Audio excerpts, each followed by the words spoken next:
All right, so this week's hot take is Christians should not say the Pledge of Allegiance. And I know what this statement brings to many of your minds. It's athletes kneeling or turning their backs during the national anthem. Me saying I don't think we should say the pledge, it sounds anti-American. It sounds like I'm disrespecting those who sacrificed for our country, and I assure you I'm not. I do not believe Christians should say the pledge, and not only is there an historical and theological basis for it, I actually believe it's one of the most American things that you can do. So as we get into this, I want to begin by asking a few questions. First question is, who wrote the pledge? Second question would be, when do you think the pledge was written? Now, if you're like me and most other people that I've talked to over the years, your mind is blank when you consider those questions. I think many of us view the pledge in a similar light, assuming similar lore to that of the Star-Spangled Banner. We carry assumptions of some national triumph over adversity and resulting unity that gives rise to a pledge, the Pledge of Allegiance, but the reality is hardly that. And I wonder if this will surprise you, but the Pledge of Allegiance was written in 1892. 1892. So, 125 years or so. It was written by a man named Francis Bellamy, and Bellamy was an interesting character. He was the son of a Baptist preacher who himself became a Baptist preacher. He was heavily influenced by the reform movements of the Second Great Awakening, and out of this, he became an ardent socialist whose views resulted in him being fired from his Boston church. Now, once he was fired from this church, he ended up moving to Florida and exiting the ministry altogether. But soon after these events, he began working with a children's magazine called The Youth's Companion. And they had recently run a successful subscription campaign by selling flags to public schools, which were, growing in prominence. And by 1892, the market for flags had slowed dramatically. So the magazine shifted, and they used the 400th anniversary of Columbus Day, Indigenous Peoples Day, to boost flag sales and subscriptions. Alongside this national public school celebration of Columbus Day, the magazine unveiled a pledge of allegiance to the flag, which the magazine encouraged the schools to recite, and it sounded like this: I pledge allegiance to my flag and the republic for which it stands, one nation, indivisible, with liberty and justice for all.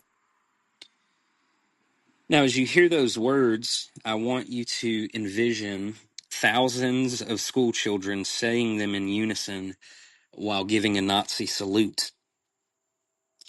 Because that's exactly what everyone did until 1942, when a few world events caused them to realize they needed to change some things up. Obviously, the Nazi salute wasn't the Nazi salute. Before World War II, they called it the Bellamy salute, obviously, but me referring to it as the Nazi salute, you have the picture in your mind, and it's just a funny mental image, if I'm being honest. But they did that up until 1942. That's when you had the shift to hand over the heart, and the last significant change to the pledge was the adding of under God, which took place in 1954. And there are other things that we could get into. If I'm being honest, I would actually like to talk through some of the words of the pledge and my issues with them, but we can save that for another time, because that generally gets you to kind of how the pledge came to be, how we got the pledge as we know it today. But having said all of this, I want to take a few minutes and unpack some of my personal reasons for not saying the pledge, why I think people should not say the pledge. First and foremost, from a Christian, from a biblical perspective, I just don't believe that pledging allegiance to our country or our government is something that the Scripture calls us to do. Scripture calls us to be good citizens. It calls us to give honor to governing authorities, to pray for them, to submit to them insofar as their commands do not contradict God's commands, and even to seek the good of the places where God has put us. He wants us to be good citizens of our city and our state, our nation. These are all good things. We should be among the best citizens a country has, but Scripture never calls us to pledge allegiance to the state. Romans 13 tells us to be subject to the governing authorities.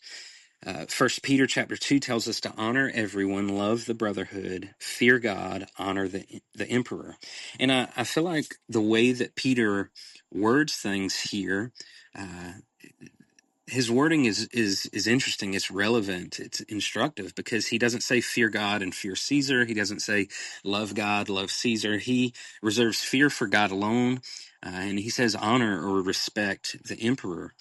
And I believe these are categories that Scripture intentionally protects. And I would argue that what Romans 13 and 1 Peter 2 calls us to, I believe the picture that they paint is far more meaningful than anything reciting the pledge has ever produced. Scripture calls me to submit to our rulers, whether they are ones that I agree with or ones that I disagree with, people who are difficult, people who make life in this country easier. The Scripture calls me to pray for men I didn't vote for, to honor those who I have disagreements with, as I said, to pay taxes. There's a lot that I would love to say on that, but I'll leave it at that. To live peaceably with my neighbors, and to seek to live faithfully as a Christian, regardless of what party is in control, what society looks like. And I think that's far more significant. While the pledge is neither a covenant or a vow, I don't believe that we should pretend that it's a weightless collection of words either. What we say matters. Allegiance matters. Christians have historically been careful with both of those things. The Bible repeatedly presents allegiance in ultimate terms. We belong to Christ. We've been bought with a price. Our citizenship is in heaven. We're sojourners and exiles waiting for a better country whose builder and maker is God. These are familiar concepts to you, but they're relevant as we consider who God has called us to be in our nation. And the reality is that I can be deeply grateful for my nation. I can be someone who seeks the good of my nation while also recognizing that my allegiance, my commitment, is firmly grounded somewhere else. And so, having said that, I want to move to my second point, and that is that I don't believe the pledge is consistent with the founding spirit of our nation. It kind of goes without saying at this point, but the Pledge of Allegiance didn't exist at our nation's founding. Washington, he never saw it. He never said it. Jefferson, Madison, Adams, all of these people, they had no concept of a pledge. They never saw their children reciting it at school programs. The reality is that Americans lived for more than a century without ever reciting it. And so the question I'm posing is, would the founders have embraced it? And yes, it's a hypothetical question, but I think historically we could conclude with a lot of confidence that they would have viewed the pledge with suspicion, to say the least. I mean, just consider the principles that were so near to the heart of our nation's founders: liberty and resistance to governmental overreach, the sovereignty of the people. These were men who had just fought a war over compelled loyalties and governmental abuses. These were things that were fresh in their mind, and they were deeply suspicious of concentrated power and committed to the freedom of conscience. And in contrast with that, the pledge looks more like patriotism under duress. It's a thin veneer compared to a true love of one's country. Think about it this way. Imagine just for a moment that I showed you a video from another nation. Thousands of school children stand shoulder to shoulder each morning. They place their hands over their heart. They turn their eyes toward the flag, and in unison, they pledge their allegiance to that flag and to the government.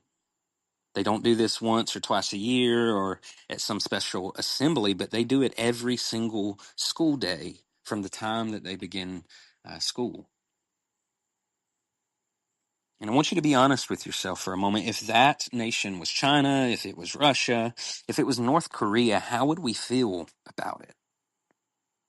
I think most of us would immediately become uncomfortable with what we were watching. We would speak of it in terms of brainwashing or governmental indoctrination. It wouldn't set well with us. We'd wonder why a nation felt compelled to teach children to verbally profess their allegiance every single day. We would likely conclude that genuine love for one's country shouldn't have to be ritualized in that way. Yet somehow, when we do it, we don't have that same spirit of uh, criticism, or uh, we're not coming at it from that same analytical kind of framework. And I'm just asking us to apply it to our own experience. If patriotism requires daily rehearsal, is it really patriotism at all? I mean, genuine love doesn't need to be manufactured. It's not something that you compel. It's not something that you practice daily for fear that it's going to go away or disappear. No, these sorts of things are an overflow of the heart. It's something that is it flows out of a genuine feeling of gratitude and thankfulness. What the founders envisioned was something far more beautiful than people emptily reciting words every morning at the beginning of a school day. They envisioned a people whose love for their country arose naturally from the liberties that they enjoyed and the freedoms that they got to walk in this great nation. They envisioned people whose patriotism was demonstrated by their virtue and sacrifice, their commitment to the common good, not merely by their participation in these rituals. And this is why I find the national anthem so much more compelling than the Pledge of Allegiance. I do not say the pledge. All right, I stand when the pledge is recited, but I don't say the words. But when the national anthem is played, I do stand and I do put my hand over my heart and I do seek to think about why I'm grateful for this country. I try to think about the sacrifices that have been made that have allowed me in so many ways to enjoy the things that I do in this country. I feel that during the national anthem. I do not feel that at all during the Pledge of Allegiance. The national anthem doesn't ask anything of us. It just calls us to reflect, to consider our brotherhood with our countrymen and all of the things that go along with that.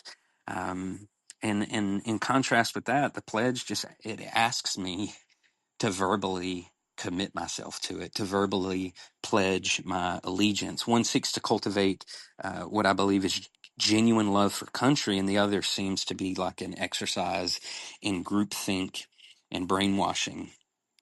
That's not something that I'm like militantly opposed to in your life, but this is my personal conviction, and my hope would be in you listening to what I have to say, that you would be able to hear that.